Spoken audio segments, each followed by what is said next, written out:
Hi, Schneider. Hey. Just wondering, following or spinning off the comments from Ernie yesterday pertaining to the fact that the Jays would be the best team in baseball right now, I'm just wondering, do you keep tabs on those kind of comments at this point in the series and to make sure no one gets too ahead of themselves, or what do you do?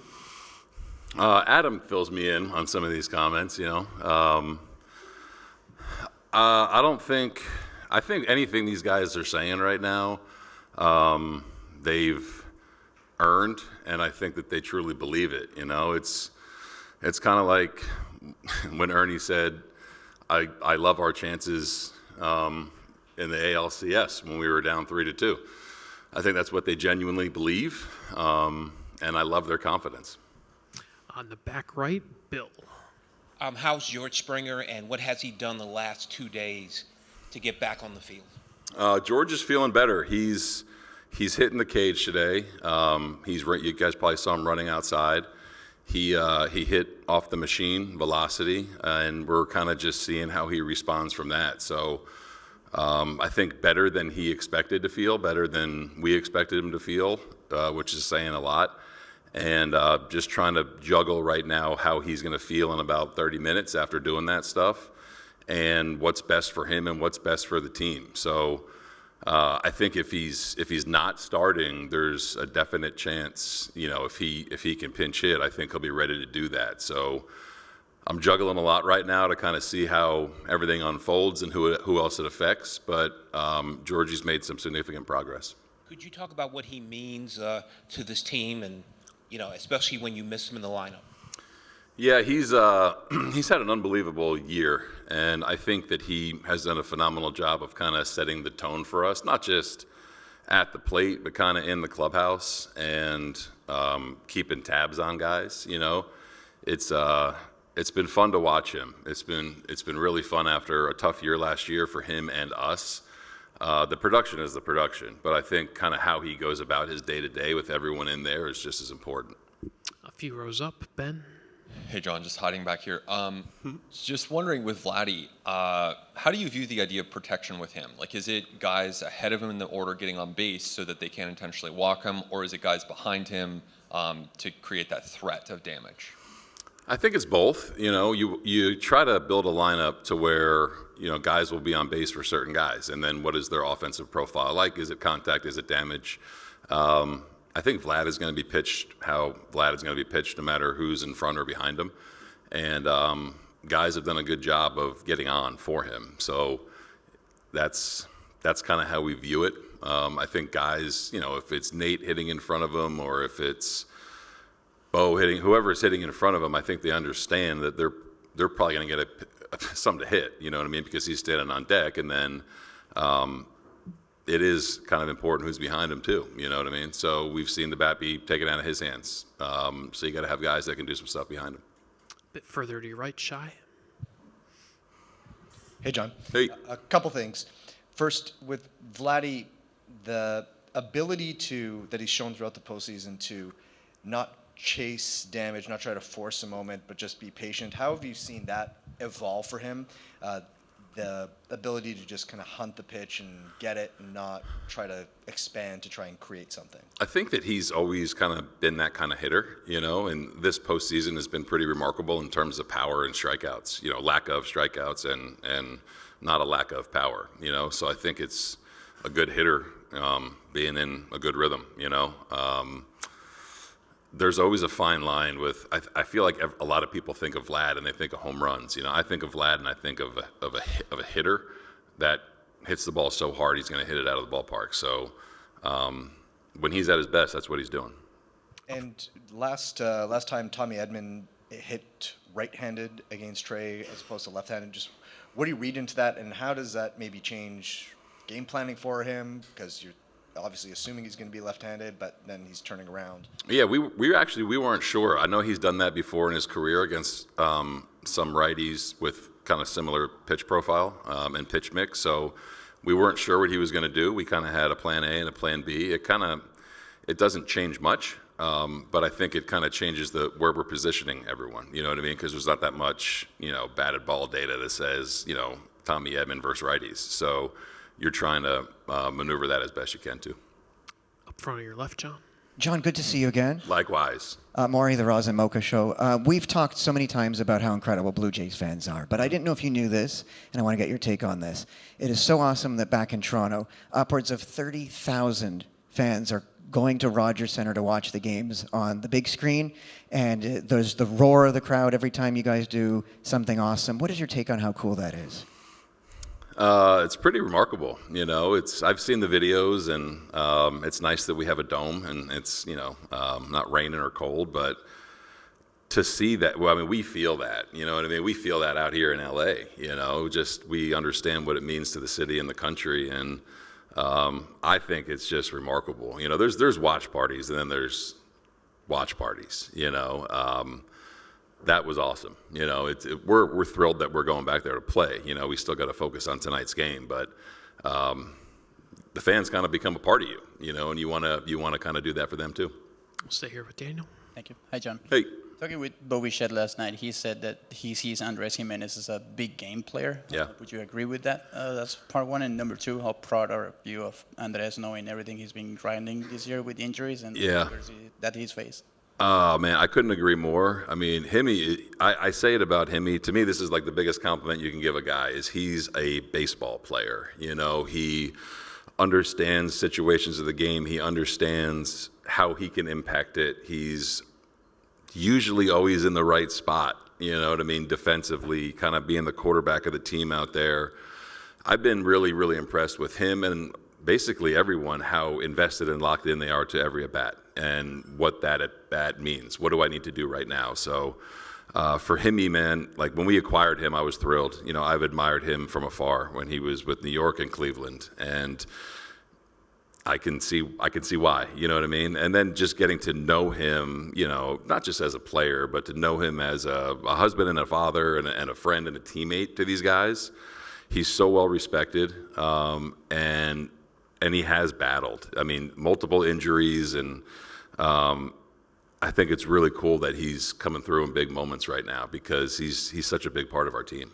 The at-bat, like the one he had yesterday with the RBI, would you say that maybe that has been overlooked or overrated? Yeah, overrated, not for me. I think people go to Vlad's homer as last night's game, right? But that's a part of the game. It's a big swing. And then those games are usually won kind of in the trenches right there when you get a tough reliever coming in and you got to kind of scratch and claw. So it was, to me, underrated at bat, him and Ernie hitting the double off Ohtani to kind of get that inning going in the right direction. Mike in the fifth row on your right, John. Morning, John. Hey, Mike. Last night, one of our camera guys saw George moving around in the dugout, getting a helmet on. Was he going to run for Bo in the ninth inning if Bo had gotten on? There was a scenario, he was going to run depending on kind of how many outs or I think Vlad led that inning off with a single. He was available to run, but just wanted to make sure it was the right time and did I want to take Bo out? How important was that run? But he was ready to go. And I know that he's not going to start tonight, but I want to ask you about Nate. You're a career minor leaguer as a player. He was headed that way, right? For him to be 30 and in his first full season in the major leagues finally this year, to be leading off a World Series game last night, what does that say about the route he's taken and all the roadblocks along the way that he's been able to overcome? It's kind of fitting for our team, It's I couldn't be happier for him, really. It's a guy that was contemplating retiring, a couple years ago and has battled injuries and would probably have played every day on our team last year if he was healthy. So for him to stick with it and for him to understand that he's a major league player and believe that until he got his chance is phenomenal. He's like so many of our guys where you just trust the human, and you trust it. I'm sure there's some anxiousness and anxiety and excitement that goes into all these games, but they do a really good job of hiding it, and I couldn't be happier for him. I hated when he fouled the ball off his knee in the previous series because it's, he's waited his whole life to get here. So it's going to be, it was going to be tough to take him out of that game, but I'm thrilled for him because he's paid his dues. We'll stay in the same row with Gabe. Hey, John. Hey. Way back when he started against the Yankees, everybody kind of freaked out like, oh, this is only Trey's fourth major league start period. Now seems almost normal in a sense. Like, has he just folded into what you guys do, and is it just, hey, it's his turn, give him the ball and get out of the way? Yeah, I think it probably took him a time through the rotation to kind of feel comfortable and to kind of get acclimated to the major leagues and conversations with veteran pitchers and veteran players. But I think we've done a really good job of creating that environment for people to come in, whether it's Trey or whether it's guys at the trade deadline or guys coming up from the minor leagues. So he's been awesome. He's really kind of fit in, and I think that very quickly earned the respect of everyone on the team. Does it seem like he's a little less wide-eyed from that afternoon he went out to face the Yankees to now? Yeah, I didn't think he was very wide-eyed then. I didn't think he was very wide-eyed in his major league debut, albeit at a minor league stadium. But I think that he's gotten better with kind of the flow of everything, the prep, the adjustments you have to make. He's been impressive with whether it's talking to you guys or out there on the mound competing. He's got a very good headspace. Fifth row on your left, Rowan. John, when you guys moved Bassitt to the pen, what was that conversation like with him, and how have you seen him embrace that role? Yeah, I mean, the initial one kind of was, we leave him off the DS roster. That was kind of more physical, right? He was coming off an injury, and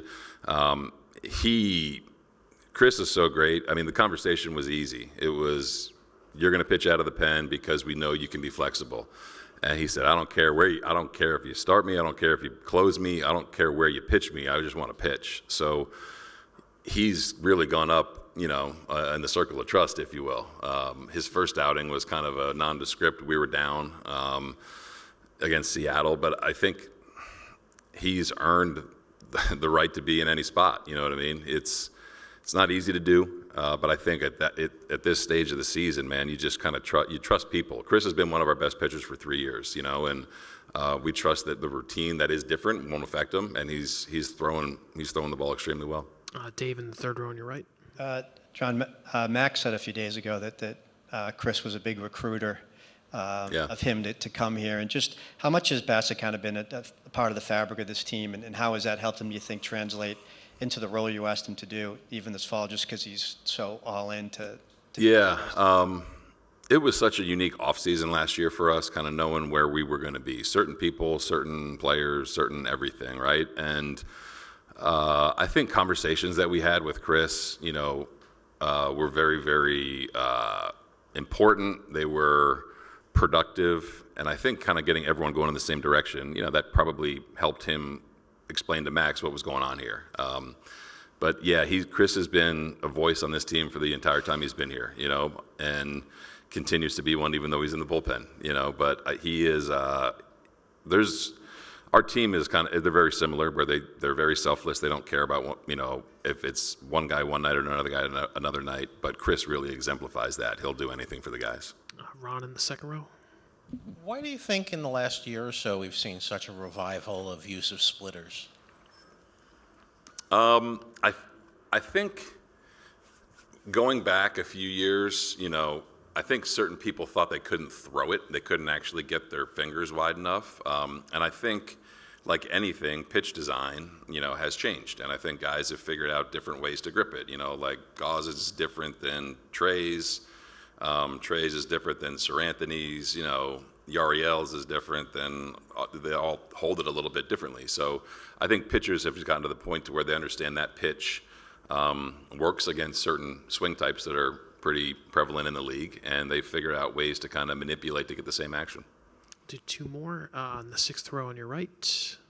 Hey, John. I know Max kind of puts his headphones on around this time. Shane's kind of chatty as usual. What is Trey like for these kind of 2 hours before a start? He's pretty boring, he's usually playing cards with the guys. But I think once he kind of meets with Pete and the catchers, he's just very boring. He's very calm. You guys probably see him in between innings. Kind of takes a deep breath, kind of trying to stay present with where he's at. He's pretty boring, I guess is the best way to say it. Kind of just goes about his routine. He'll talk to guys. He won't bite their head off if they're trying to ask him a question or something like that, but he's just pretty steady. And have you thought about, given this ride for Trey, that his next regular season start could be the 4th day of the season against, I don't know who you guys play, but what that is going to be like after all of this kind of build for him, and then he's just going to be starting regular season. Yeah, it's going to be a big letdown. He's going to.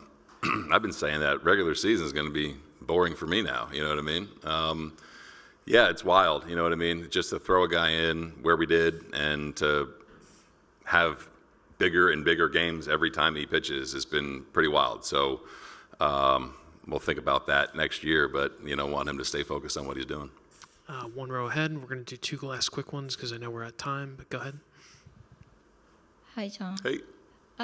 Darby Schneider and Ernie Clement said Scherzer is helping them out, in the dugout, and also his competitiveness and also fighting spirit. Mm-hmm. What kind of impact on Scherzer presence have on the team? It goes a long way because he's been here quite a bit in this stage.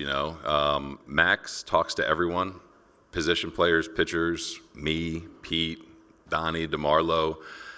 In his words, Max always says, I've navigated these landmines a lot and I know what to expect. I've stepped on landmines and I've avoided them. So I think that whatever situation may pop up in these games, he's very, very open to talking about it with everyone. And it's just a calming presence to have for our younger players. I think him and George really come into play here where they've been in these moments, and no matter if you're down 2-0 or down 3-0, how things can change, and just stay focused on what you're doing.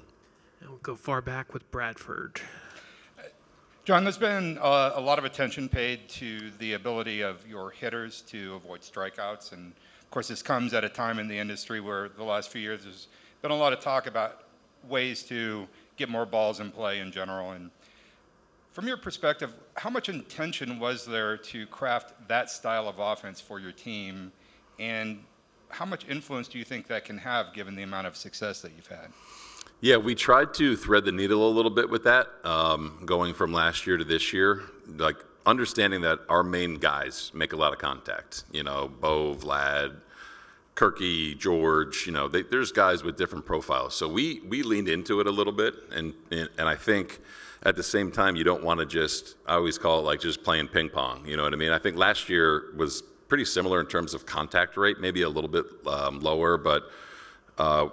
Last year we talked about kind of doing a little bit more damage and what kind of quality of contact are we going to have. So threading the needle, I think, and Pop and Lou and Hunter have been instrumental in it. It's kind of like we say it all the time, what club do you take out of your bag? You know what I mean? I think last year we had a lot of guys just hanging out with a 7-iron the entire time. You know what I mean? So when to use that, when to use a driver, and knowing that they can make contact is kind of a little safety net for them. So in terms of how baseball goes forward, to me, pitching is so good these days with the stuff and the velo, everything. You have to be able to put the ball in play. You have to put pressure on the defense and the pitcher. So I like that we can do it in a variety of ways.